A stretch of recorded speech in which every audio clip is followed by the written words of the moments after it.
जय सीताराम दोस्तों। कल है 26 फरवरी, शिवरात्रि का दिन। शिवरात्रि के दिन ही भगवान शिव और माता पार्वती का विवाह हुआ था। इस दिन किए गए पूजा पाठ और अनुष्ठान का बहुत ही महत्व माना गया है।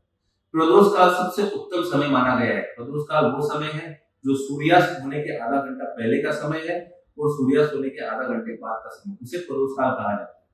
प्रदोष काल में शिव जी की आप पूजा करें, अर्चना करें और माँ गौरी का पूजन अवश्य करें।